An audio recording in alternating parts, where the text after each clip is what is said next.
Good evening, everyone, and welcome to MLA's Production and Productivity and Profitability webinar series. These series have been extended to include sheep, goats, and beef. And tonight we are hosting our very first goat webinar, which is very exciting for the whole meat industry. And we're joined tonight by Trudy Atkinson of the New South Wales DPI to take us through the booming goat industry and an introductory overview of this very exciting industry. So thanks for joining us, Trudy. I'd just like to flag now a webinar that is upcoming in the next fortnight, Wednesday the 17th, and that will be covering the latest involvements of the mob size versus lamb survival research that has gone into. So Amy Lockwood will be joining us for that webinar on mob size and the impacts on lamb survival. So for those of you who are new to the webinars, and maybe this might the goat topic might have sparked your interest, so thank you for joining us tonight. You will see a control panel on the top right corner of your screen. The red or orange arrow on this control panel collapses and reinstates the control panel, so you might collapse it to get a better view of your screen. You should be able to hear us, but we cannot hear you. So please type your questions in the question box provided. Type your questions throughout the presentation, and I will address them chronologically as we go, after the webinar has finished. So please make them succinct so I can relay them to Trudy in the best way possible. So again, we're joined tonight by Trudy Atkinson, who is a technical specialist in the New South Wales DPI. So for over 20 years, Trudy has worked in development and extension roles in both New South Wales and Queensland. She focused on livestock production and grazing management. Trudy was the livestock officer, sheep and wool, in Western New South Wales for 10 years. Trudy has a very strong interest in grazing management practices, particularly in the rangelands, which improve both business profitability and resource condition. Trudy has trained over 180 people in tactical grazing management and recently led the industry consultation on a national basis for the development of Meat and Livestock Australia's Total Grazing Pressure Investment Plan. Trudy works closely with the Australian goat meat industry. She's established the industry's supply forecasting committee and is currently a part of a project team that is investigating the prevalence and cause of kid loss. So we're very excited and lucky to be joined by Trudy tonight. So without further ado, I'll swap over to you, Trudy, and you can take us away.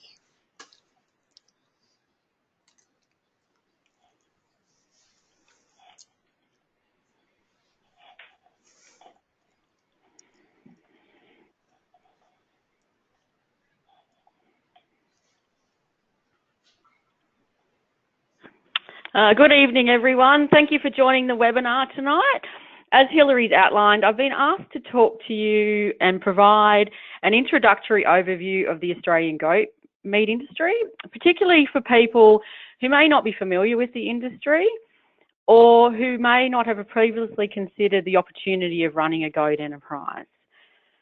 So my aim tonight is to talk about, in very broad terms, about how and where goat meat is produced in Australia, where it's processed, and what markets we're supplying. However, I do realise that we probably have some goat producers joining us who do follow the industry trends quite closely. So I've included some of the latest production and supply trend data and a little bit of an update on New South Wales DPI's current R&D projects, which you might like to get involved in. And that will also help inform the current position of the industry. Just a reminder that we hope to keep this webinar as an interactive one. So please type your questions to Hilary and we'll do our best to answer them at the end. Now, I'm sure there'll be a range of things that we'd love to talk about in the goat industry because there's so many interesting things happening, and maybe we won't get to all of those tonight. But I've also suggested to Hilary that we might end up with a list of suggested topics that we could follow up with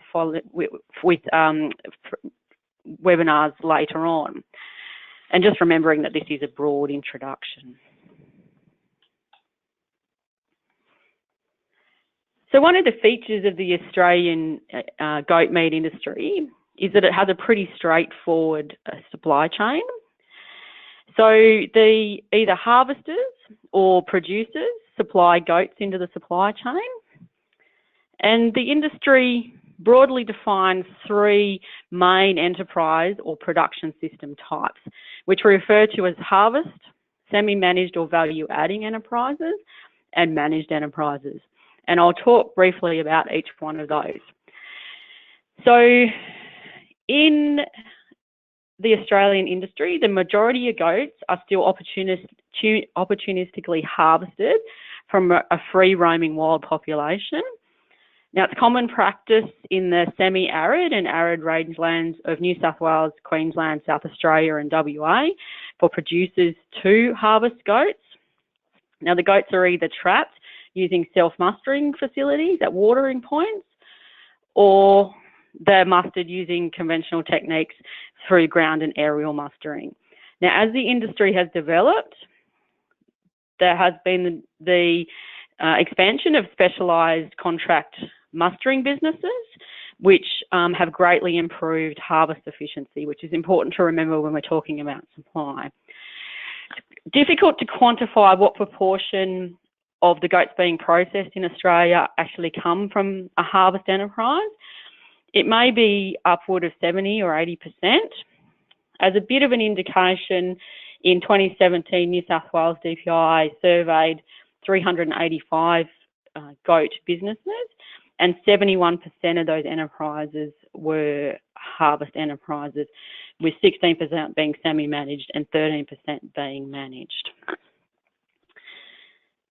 The semi-managed or value-added enterprise just recognises a little bit of difference in some of the pastoral enterprises where the goats are retained behind wire, but there's not a lot of extra husbandry or management practices that go along with that. So it's common for producers in New South Wales and Queensland rangelands to have a goat paddock.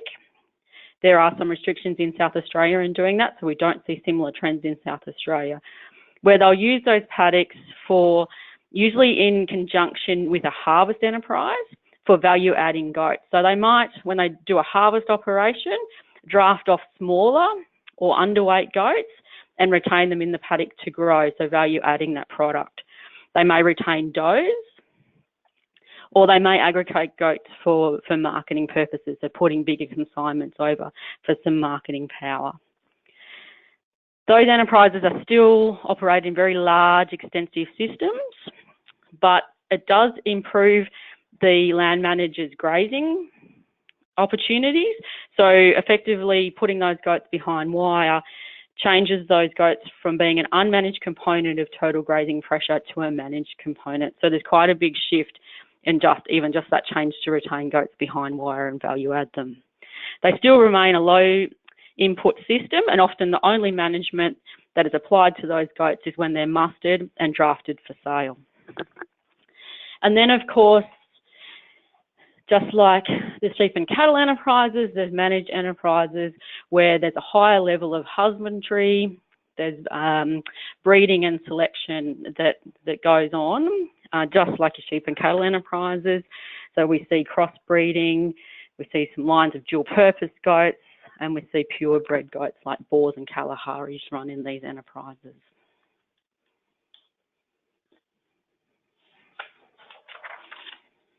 So from the farm gate, goats are usually consigned direct to abattoirs or to an abattoir via a depot. Now, the depots are important in the goat meat supply chain And all they are properties or holdings where goats can be consolidated into more significant numbers for marketing purposes. And that's really important from a supply perspective, but also from a goat managing the unmanaged grazing pressure from goats.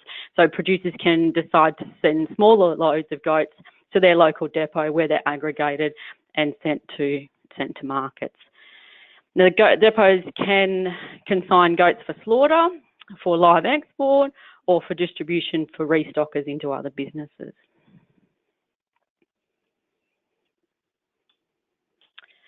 Now, in terms of abattoirs and processing, we'll go into, so if we have a look at the proportion of goats that are consigned either direct to an abattoir or via a depot in the different states, we can see in the 2017-18 financial year, in New South Wales, about half were sent direct and about half were sent via a depot to processors.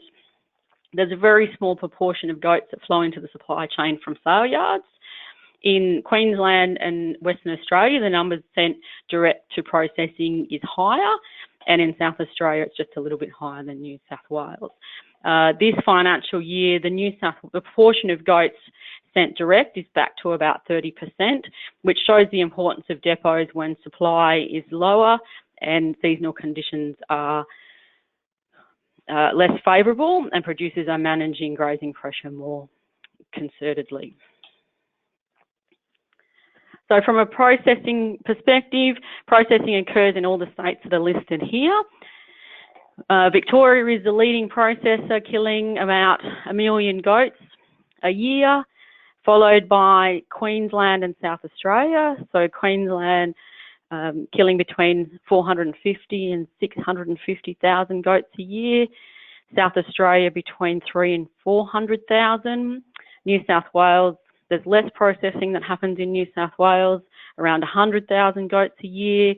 And Western Australia, a lower number again, and very small numbers in Tasmania.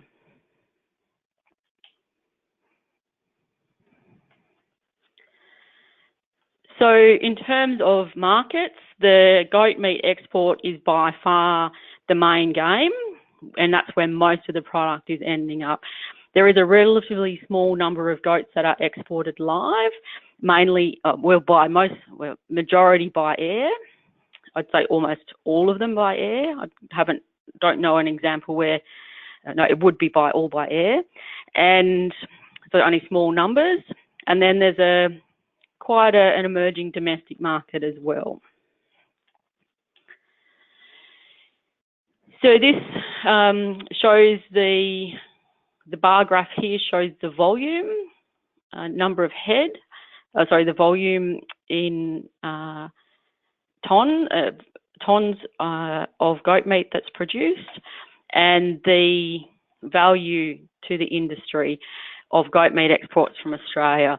So you can see in 2018, 21,000 tonnes was exported at a value of around 183 million. So both volume and value are down. Volume is down by 26% from 2017, and also export values are down 29% from 2017. So that may be taken as a bit of a downturn in the industry. We had this strong growth in volume and we had this strong growth in value, and we've had a little bit of a downturn in industry. But all indications are that downturn is being driven by ongoing tight supply, and even MLA summaries are saying that's being dictated by reduced supply. So it's certainly not reflecting demand from international markets. It's indicating our ability to supply those markets, and which shows great opportunity for Australian producers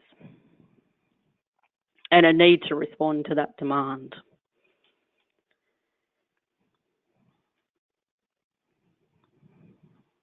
Our goat meat exports are traditionally driven by 5 or 6 major markets. The US takes between 60 and 70% of all product. Taiwan, Canada, Trinidad, Tobago and Japan are also important markets, and Korea as an emerging market.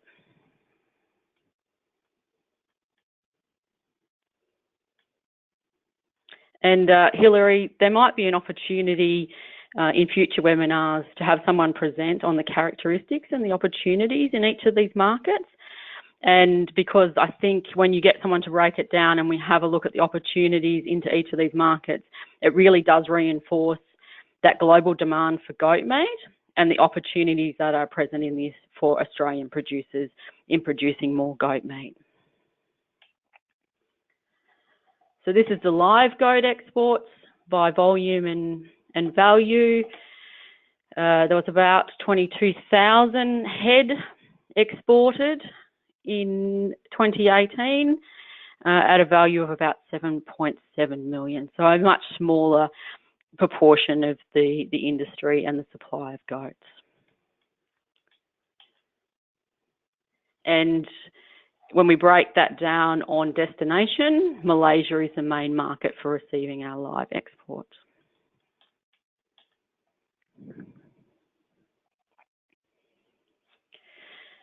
The domestic market in Australia, goat meat remains a niche protein in Australia, and approximately 10% of production flows into the domestic market.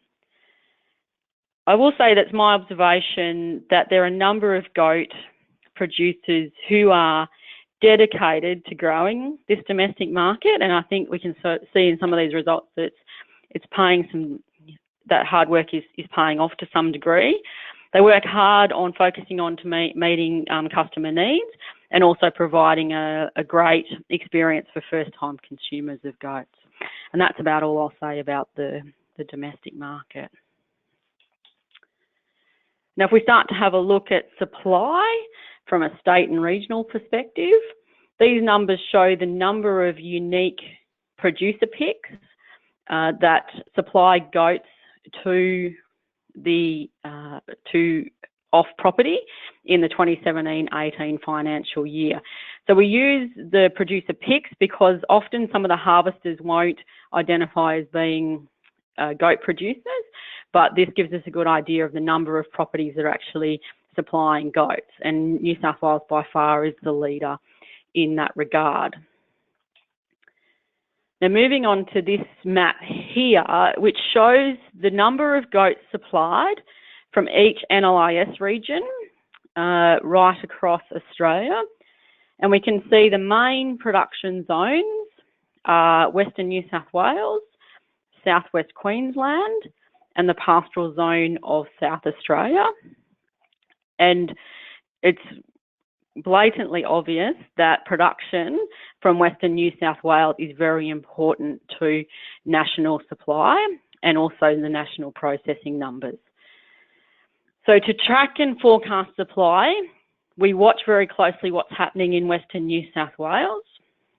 And if we break it down in terms of the best estimates that we have, if we look at the influence of New South Wales on national processing, so this shows the number of goats, and remember Victoria is the leading processor, but where those goats that are processed in Victoria are supplied from, which state.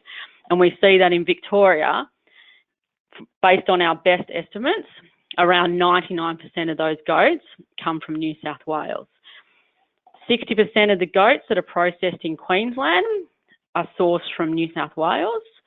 Even in South Australia, 20% are still being sourced from New South Wales.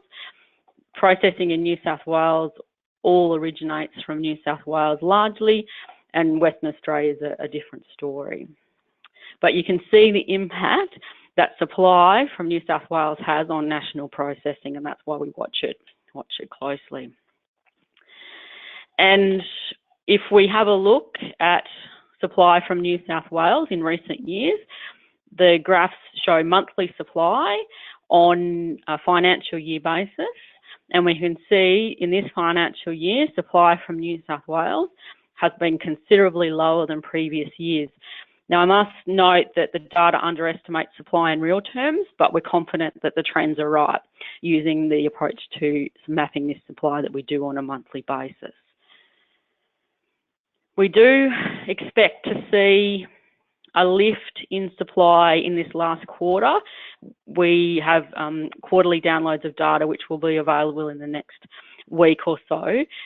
We expect a lift in supply because of rainfall that occurred in Western New South Wales that grew some green forage, and the goats mobbed up, resulting in a higher offtake, and obviously spurred by some record prices that I'll talk about in a minute. We think that there's been quite a large offtake in the last quarter of the year from Western New South Wales. Now, that reduction in supply is linked directly to reduced goat abundance in Western New South Wales. So we're quite lucky in all states, but this is New South Wales data, that when they count kangaroos once a year, they also count goats because it improves the accuracy of the kangaroo counting. Now, this data doesn't distinguish between managed and unmanaged goats, so it's a pretty good representation of the population or the numbers available in Central West and Western New South Wales. So we can see, we're looking at the black circles here. These show the estimated number of goats that were the population in these years. So in 2016, we'd seen really rapid growth in the population, and the population topped out at 5.7 million. There was a rapid decline between 16 and 17 to 3.5 million, and the count in 2018 indicated there was 2.2 million goats in Central and Western New South Wales. Now, we are having a preliminary go at forecasting the projected number for 2019, and that blue line shows where we think that figure will end up from our model. But we know that our model doesn't handle the downside of drought particularly well, so we are expecting that count in 2019, when it's counted last month and this month, when we get that data and it's available, to probably be on this lower side of our confidence interval, which may be back below 2 million. Our forecasting committee, from what they're seeing and observing on the ground, also think that the population will be down. It won't be as steep as this drop from 2016 to 2018 though.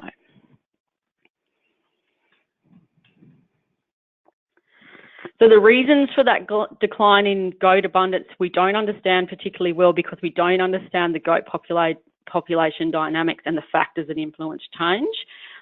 Possible contributing factors include the dry seasonal conditions that have been over that central and western part of New South Wales, the unprecedented large number in 2016, then we have growth in populations to these high unprecedented levels. It's often difficult to know what's going to happen to that population.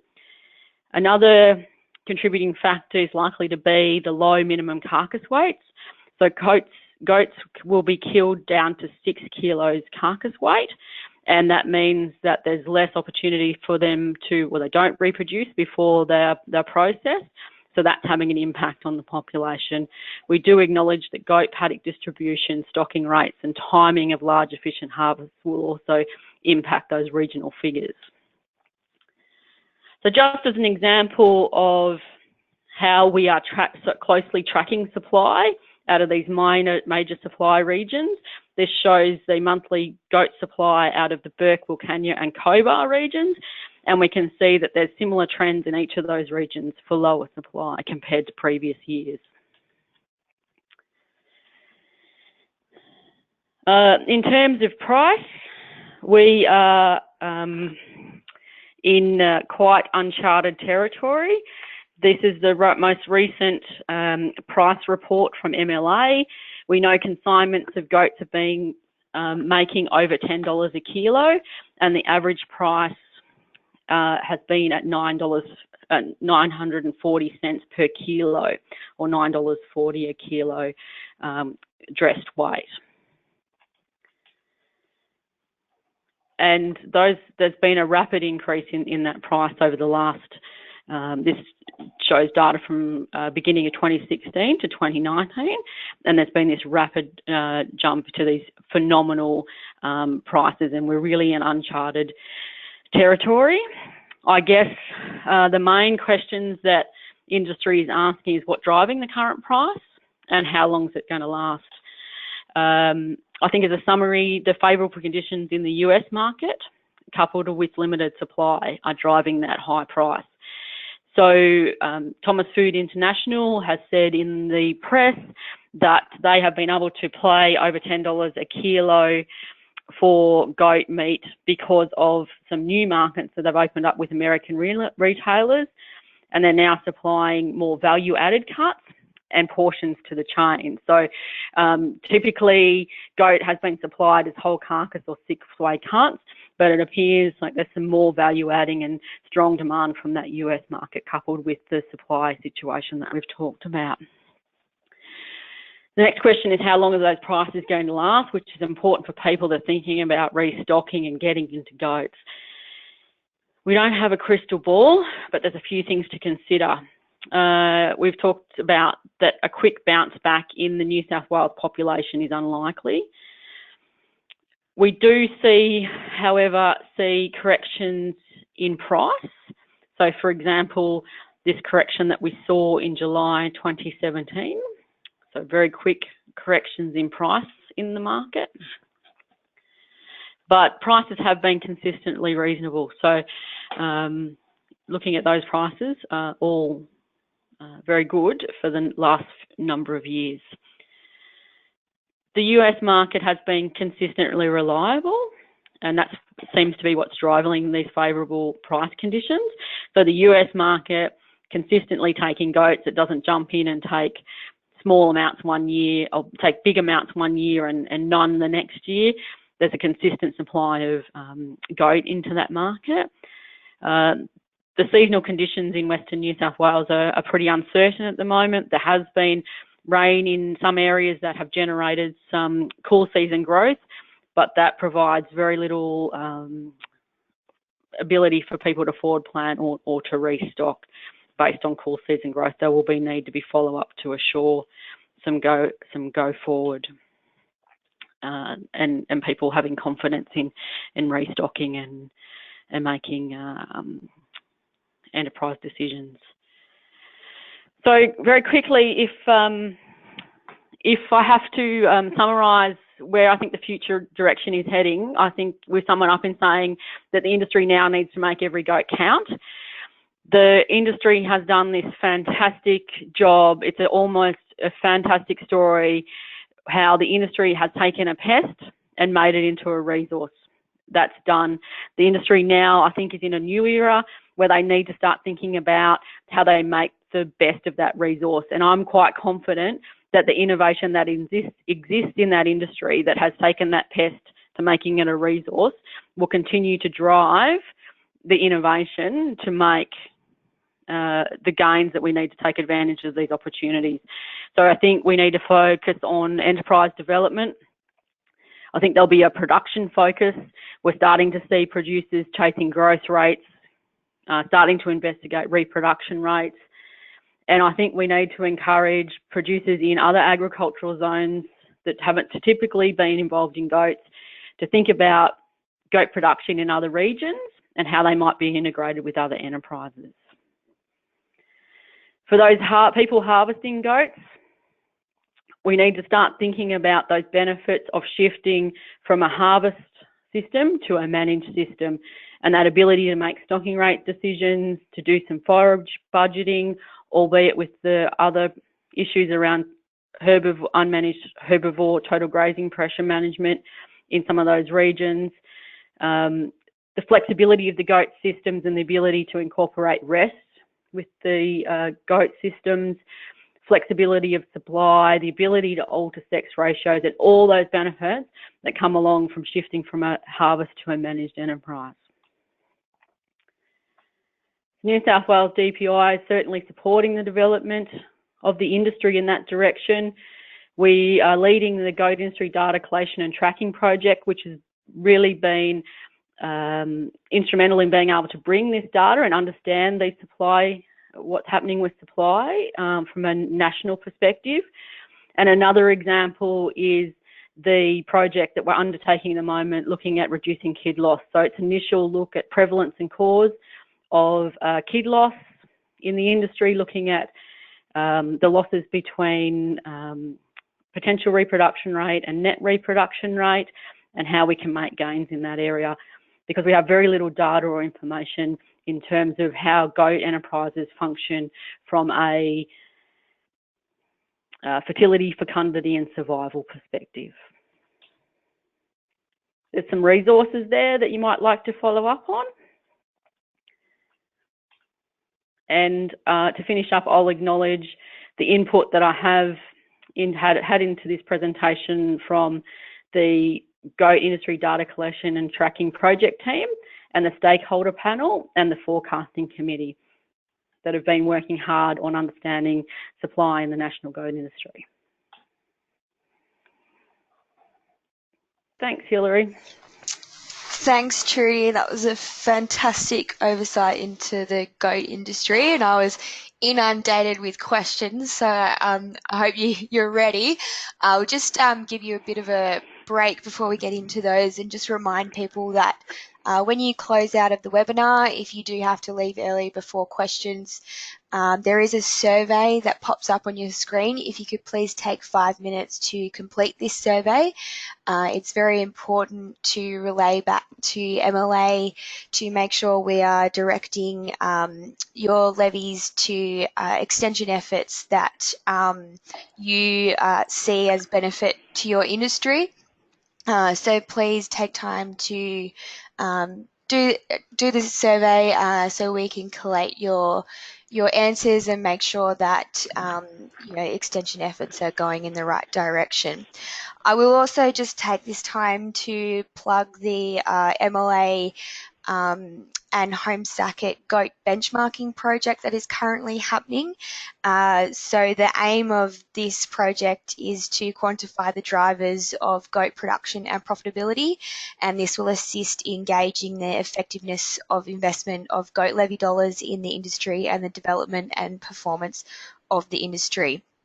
And it's a really good way for goat producers to understand those factors that lead to high levels of goat enterprise profitability.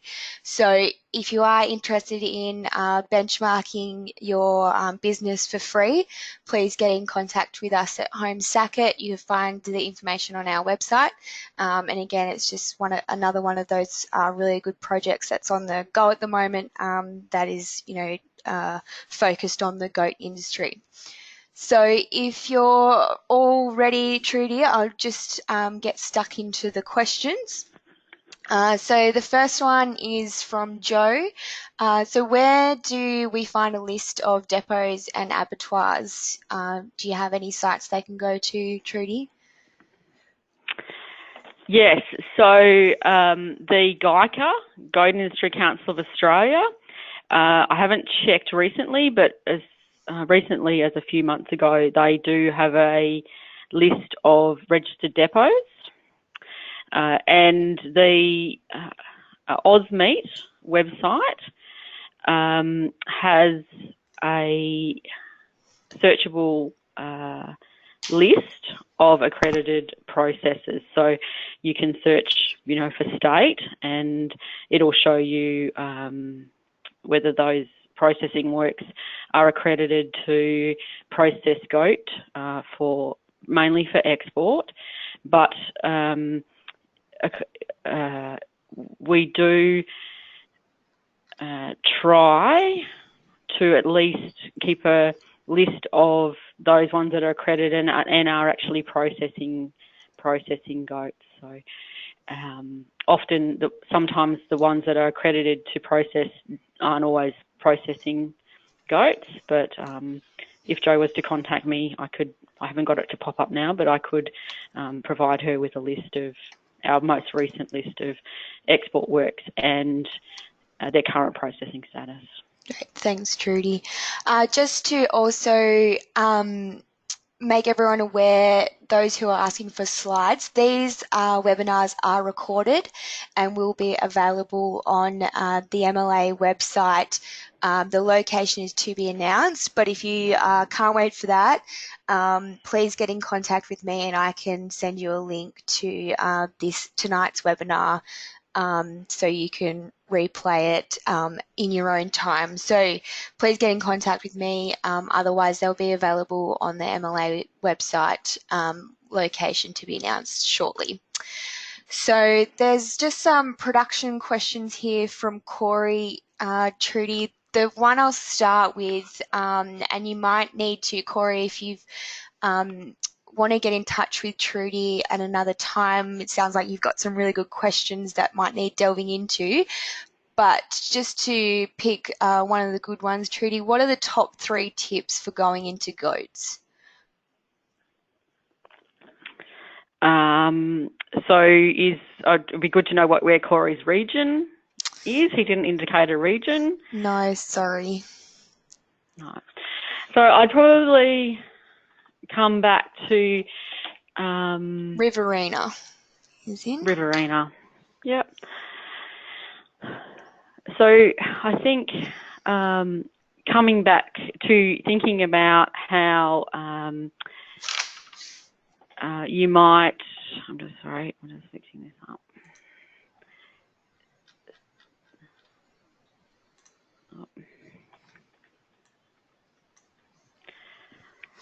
So thinking about how you might utilise goats to take advantage of short-term feed surpluses that you have in your normal feed base. So I know with some of the unfavourable seasonal conditions at the moment, it's hard to think about having feed surpluses, but I think that's an opportunity for getting into goats.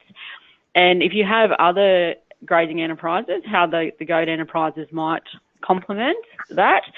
I think making sure you are thinking about making the most of every goat, and in terms of being able to quantify and benchmark your growth rates and your reproduction rates, and thinking about improving those over time.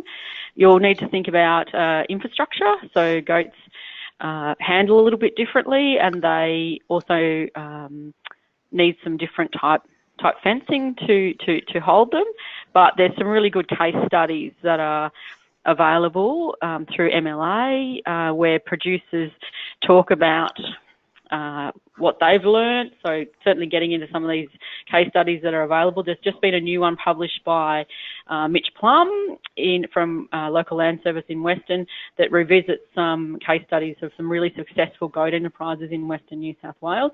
So there's lots of things to pick up from there. But yeah, certainly it's probably a little bit hard to go into much more detail than generally speak that, unless I know about the production system that Corey's trying to match those goats into. Happy with that? Yeah, that's fine. Trudy, Corey, if you want to get in contact with Trudy, her details were at the beginning of the webinar.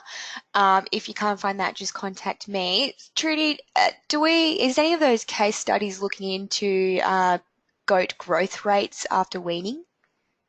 Do you know? So there's, I understand that there was some work that MLA funded, and I think there should be a final report available looking at some goat growth rates quite recently. Thank you. Yeah.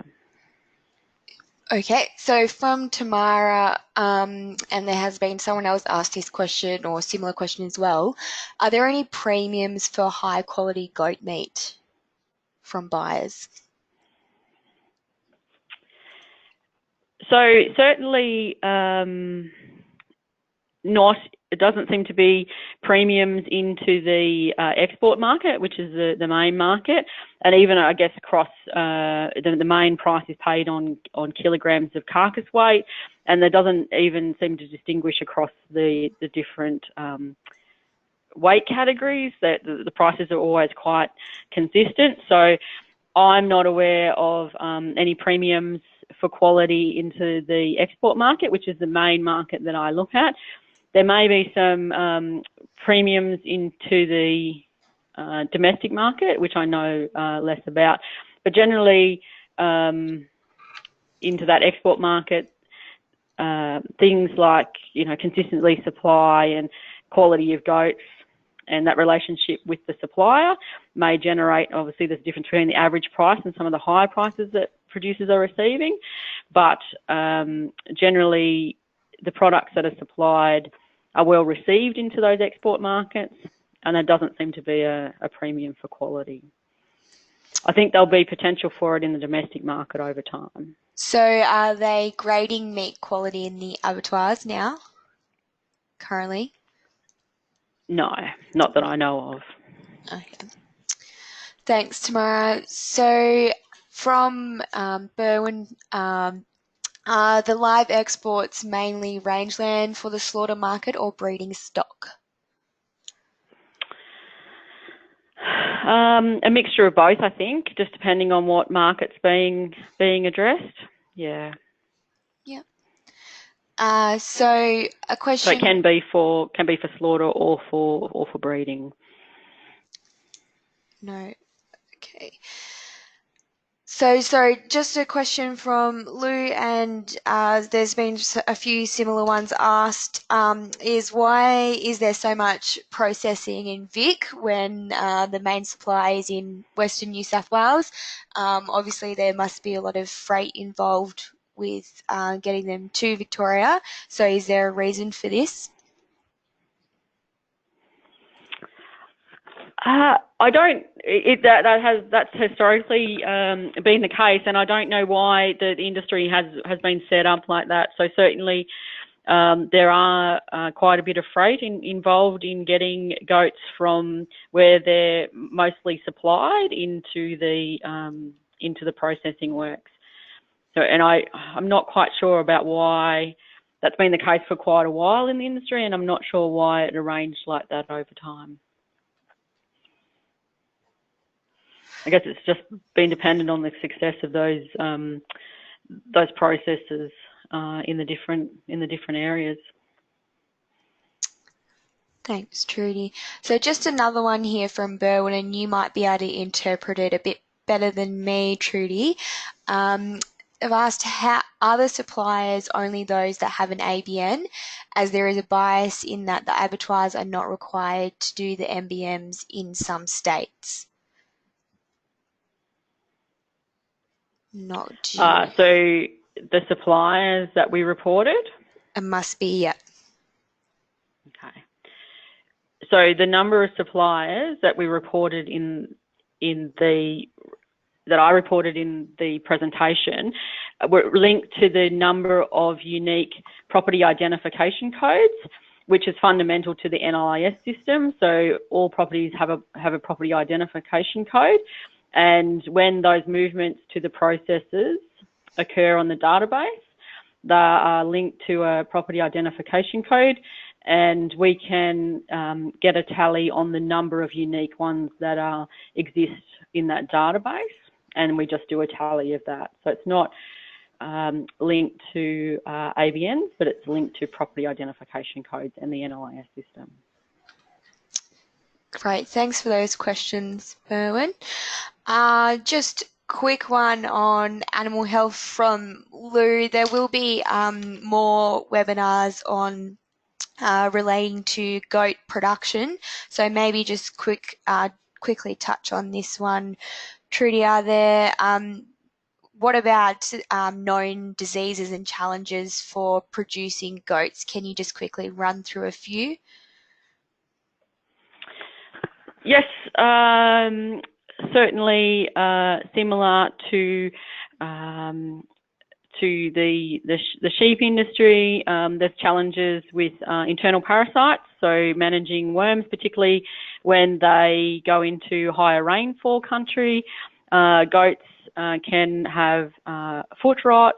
So all those sort of biosecurity considerations that you think about, but I think that's probably better covered more broadly in an animal health presentation, because there's a fair bit to go into there, and considerations and biosecurity concerns and things like that. So. Yeah, Thanks, Trudy. Just a quick look into that. That was good.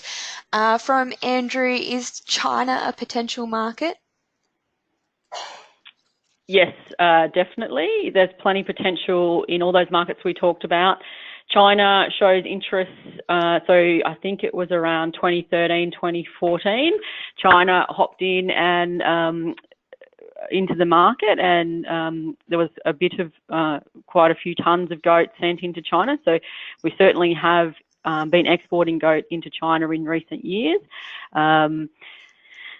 But the main issue is having supply to assure that we can continually supply in those two markets to develop that market. So there's plenty of potential in a range of markets, but we've got to have the supply to consistently supply into those markets. Obviously, if you know anything about supplying meat into China, that's quite the opportunity is quite complicated because China's a very big country with very diverse markets. So that might be another one that would be well covered in, say, a marketing presentation. Yeah, fantastic. So there's just been a question come through again on markets from Bruce. Are there any potential markets for organic goat meat?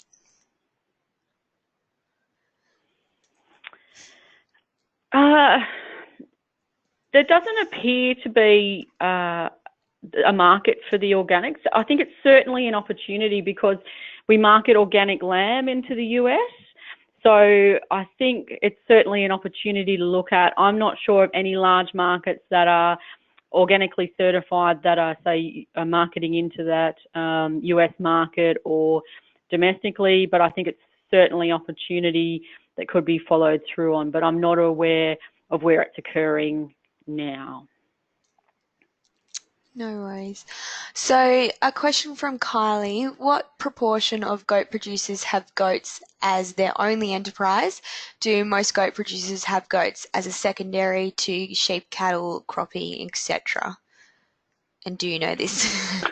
Yeah, I don't. I haven't got a breakdown as a proportion, but in so for example in Western New South Wales, that hot area of production, most people run a goat enterprise or a value-added enterprise with their sheep and cattle enterprises. There's a handful of goat producers who are just solely focused on goats, and they sort of feature in our case studies, but it's only a small proportion. Certainly, when we've been doing our work with the kid loss project recently, I've been visiting some farms that have got really good examples of where goat enterprises are being integrated with very serious sheep and cattle enterprises. There's also in the higher rainfall zones, a lot of goat producers are smaller producers, and so they have small herds that are very focused on goats as well. So there's quite a mix there, but definitely in the pastoral regions where most of the goats are coming from, it's not normal for producers to be completely focused on goats, mainly because the majority of the goats are still coming from that enterprise. Yeah, so Colin has asked why would I think about goats rather than sheep, and it's probably more so how the question should be, how can I integrate goats into my existing enterprises to be, productive and resourceful, and maybe increase utilisation on areas where sheep are not grazing as effectively, that kind of thing, as opposed to fully replacing them, would you say? Yeah, definitely, Hillary, and thinking about the complementarity between some of their grazing behaviours and how the goat grazing behaviour may complement some of the things you're trying to do with your grazing management. But also, even when you're running a core number of sheep and cattle, there'll be times when you've got a surplus of feed, and you don't need to be in goats all the time, but there may be opportunities when you have surpluses of feed to take goats in for a short amount of time and grow them out, or take a mob of does and kid them down and have a go at goats.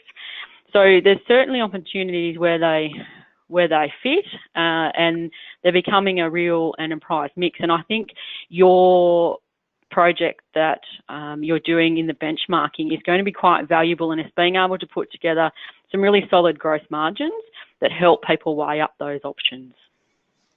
Thanks, Trudy. So just on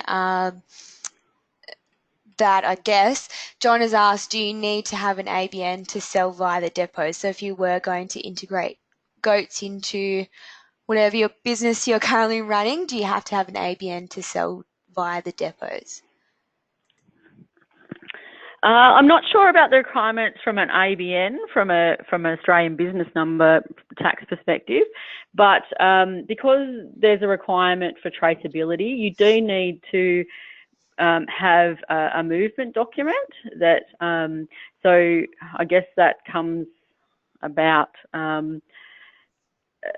that the depots need to be able to justify how many goats have gone on, and they need to be able to show that flow of goats then to the processors for traceability in the industry. So you do need some sort of movement document or documentation of that movement onto that depot, but I'm not sure about this ABN requirement. And an NVD, Michael has just pointed out, NVD book. Yeah, so generally any depots would be requiring an NVD or a movement document to be able to do that upload to the database.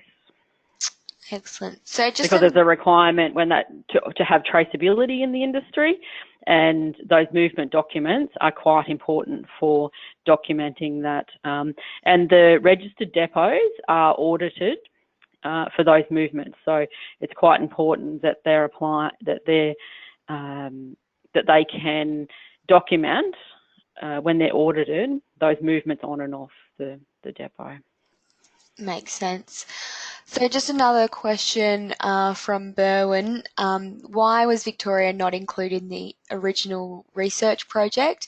He knows that, or they know that it was based on rangeland, and Victoria does not have a designated depot, but there are quite a number of producers who harvest rangeland goats in properties adjoining national and state parks. What research project is being referred to there, Hilary? It doesn't state. Sorry, Trudy, I assumed you would know. If you could just state what research project you're referring to, Bowen, we'll get back to you. So Jackie has asked how she can find out about goat producers near her. So is there a network with them? Can she contact someone who may have a goat producer organisation in list in her area? So are there ways for her to network with other goat producers? I would be encouraging her to get in contact with some of the industry advisors that might be able to help in that regard. There's not any good sample frames for the population of goat producers, as far as I'm aware. So there's not a lookup list for goat producers in your area in any state. So probably the best bet is to talk to some of the advisors or your local advisors to try and make those linkages informally. Thanks, Trudy. Or maybe through some of the breed societies if she's working with a particular breed. Yep, that's a good point. Bowen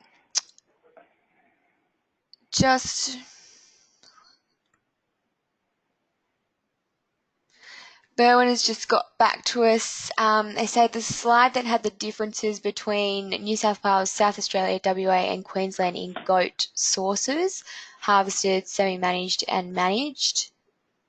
I think it was one of your earlier slides. So this one? So why wasn't Victoria included in the... It might have been a bit earlier, was it? No. Perpendicular graph.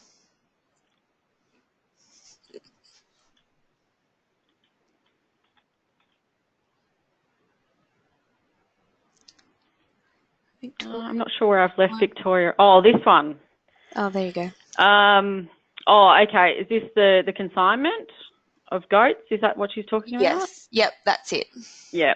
Only just because there's such a low number of goats that are produced in Victoria, but we could certainly, I guess this was one that I was using for a particular purpose, but we could certainly do the same breakdown in Victoria, no problems at all. Okay. I'm sorry for leaving that one out. No, that's fine. No worries. This will be the last question. Thank you from Bowen says thank you, Trudy. This will be the last question unless you get one in shortly. A lot of people saying yes, please, more stats from Victoria. There are a few of those in. Jackie's asked, and this might be a little bit hard to answer right now, or a little bit out of your area, Trudy, but how can we be sure about humane treatment in abattoirs and also in live export of goats? Okay, so that's quite a big one to end up with. But I know that the Industry Council is very aware of making sure that all those things are.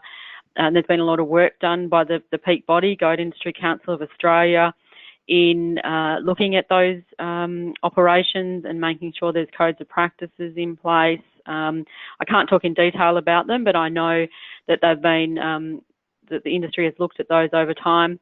In terms of live export, my understanding, and I don't have the facts and figures here, but my understanding is that the stats and the welfare in the live goats is of a very high standard because of the value of the animal and they're being air freighted. So certainly a big focus of the industry, and everyone's working in that direction. Fantastic. Well, that concludes our questions and webinar for tonight. Thank you so much, Trudy. It was a really great overview and some fantastic questions from the listeners. There will be more goat webinars, so if you do have any topics that you would like touched on that as a goat producer you would really like some more information on, please get in contact with myself. And just quickly again, another webinar in a fortnight's time with Amy Lockwood on mob size and the impact on lamb survival. Contact me. My email is all over the webinar emails that you get, the ones that tell you that it's on for an hour or on in 4 days. But if you have a pen ready, it's Hillary, Hilary, at homesacket.com.au. So thanks again, Trudy, and we'll good night, everyone. Thank you.